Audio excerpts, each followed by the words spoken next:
या दोन जागांच्या पोटनिवडणुकी संदर्भात कशी लढत असेल त्यावर नजर टाकूया। चिंचवडमध्ये तिरंगी लढत असेल असं आता तरी चित्र आहे। अश्विनी जगताप भाजपच्या उमेदवार, राष्ट्रवादी काँग्रेसचे उमेदवार नाना काटे अधिकृत उमेदवार आणि राहुल कलाटे यांना उमेदवारी मिळाली नाही म्हणून मग त्यांनी अपक्ष उमेदवारी अर्ज दाखल केला। कसब्याकडेही वळूया। कसब्यामध्ये सुद्धा तिरंगी लढत बघायला मिळतेय। भाजपचे उमेदवार हेमंत रासने, रवींद्र धंगेकर उमेदवार मवियाचे आणि बाळासाहेब दाभेकर यांनी अपक्ष उमेदवारी अर्ज दाखल केलेला आहे।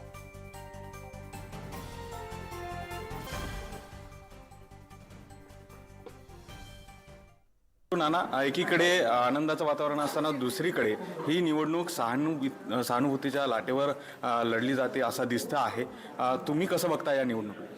नाही, या निवडणुकीला आम्ही सुरुवातीला सामोरे जात असताना संपूर्ण महाविकास आघाडी म्हणून या शहराकडे पाहतो आणि या चिंचवड मतदारसंघामध्ये आम्ही महाविकास आघाडीच्या माध्यमातून काम करणार आहोत। नक्कीच येणाऱ्या काळामध्ये या ठिकाणी महाविकास आघाडीचा जो मला आज उमेदवारी डिक्लेअर झाली, आम्ही चांगलं काम करू। येणाऱ्या काळात महाविकास आघाडीचंच या ठिकाणी काम होईल।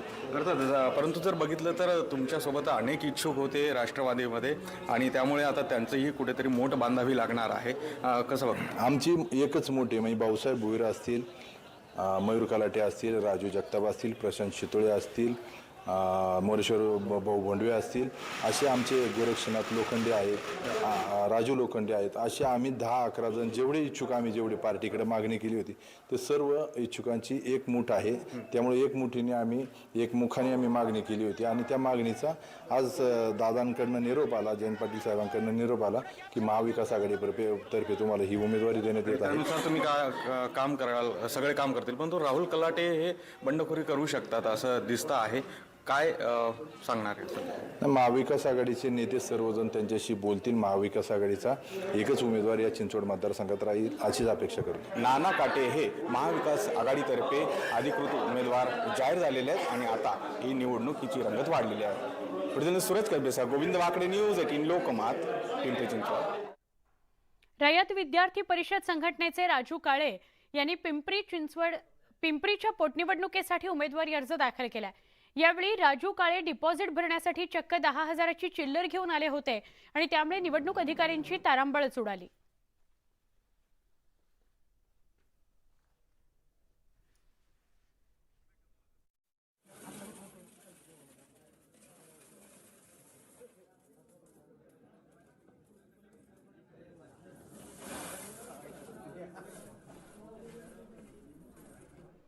युवासेना प्रमुख आदित्य ठाकरे यांच्या वरळी मतदारसंघात मुख्यमंत्री एकनाथ शिंदे आणि उपमुख्यमंत्री देवेंद्र फडणवीस यांचा जाहीर सत्कार होणार आहे। यावेळी मुख्यमंत्री एकनाथ शिंदे आणि उपमुख्यमंत्री देवेंद्र फडणवीस यांचा भव्य मच्छीमारांच्या वतीने सत्कार होईल। तो कार्यक्रम वरळीत आयोजित करण्यात आलेला आहे। या कार्यक्रमाकरता भाजपचे आणि शिंदे गटाचे वरिष्ठ नेते उपस्थित असणार आहेत। या जाहीर सत्कारावर उद्धव बाळासाहेब ठाकरे या पक्षाच्या नेत्यांनी आम्ही अशा आव्हानाला घाबरत नाही अशी प्रतिक्रिया दिली आहे।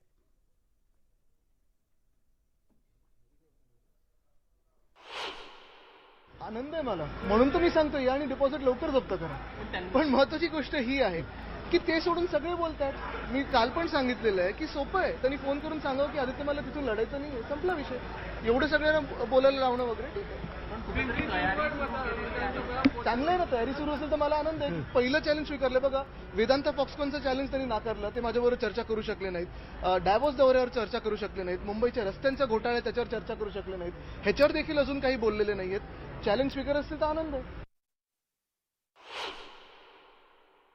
आदित्य ठाकरे असंही म्हणालेले आहेत की तुम्ही राजीनामा द्या। त्याने खरं म्हणजे राजीनामा देऊन वरळीत यायला हवं। मुख्यमंत्री म्हणून येऊन सगळा लवाजमा घेऊन वरळीत आपण येणार आहात म्हणजे आपले 1000-1200 पोलीस त्या खुर्च्यांवर बसणार आणि आपले पोलीस आले की काय होतं आपल्याला माहिती आहे। 32 वर्षाच्या तरुणाला सरकार कसं घाबरतं हे आज वरळीमध्ये महाराष्ट्र पाहिलं। आव्हान तर माननीय आदित्यजी ठाकरे साहेबांना दिलेलं आहे। त्यांनी सांगितलेले आदित्यजी ठाकरे साहेबांनी की वरळीत तुम्ही या, माझ्यासमोर लढा, ते आव्हान स्वीकारलं का तर नाही स्वीकारलं. काल आदित्यजी ठाकरे साहेबांनी हे सांगितलं की चला वरळीत तुम्ही येत नसाल तर मी ठाण्यात येतो, तुम्ही राजीनामा द्या, मी राजीनामा द्या, ठाण्याची निवडणूक लढवतो. हे दोन्हीही आव्हान स्वीकारले गेलेले नाही आणि म्हणून आदित्यजी ठाकरे साहेबांना वरळीत आव्हान देणं सोपं काम नाही. भाजपचे नेते मोहित कंबोज यांनी मुंब्रा स्टेशनचं नाव बदलावं आणि मुंब्रा देवी असं करावं अशी मागणी केली आहे. ट्विट करून त्यांनी मुख्यमंत्री एकनाथ शिंदे आणि उपमुख्यमंत्री देवेंद्र फडणवीस यांना ही विनंती केली आहे. मी महाराष्ट्राचे मुख्यमंत्री आणि उपमुख्यमंत्र्यांना मुंब्रा स्टेशनचं नाव बदलून मुंब्रा देवी करावं अशी विनंती करतो. आपल्या सगळ्यांना माहीत आहे की मुंब्रा देवी मंदिराचा इतिहास मोठा आहे, तो सगळ्यांकरता अभिमानाचा आहे, असं ट्विट मोहित कंबोज यांनी केलं आहे.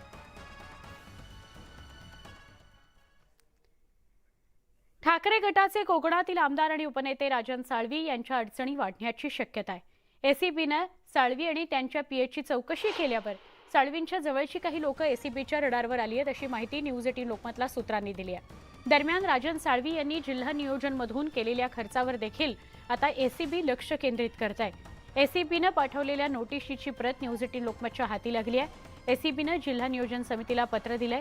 राजन साळवी यांनी केलेल्या विकास कामांची आता एसीबीकडून चौकशी होईल.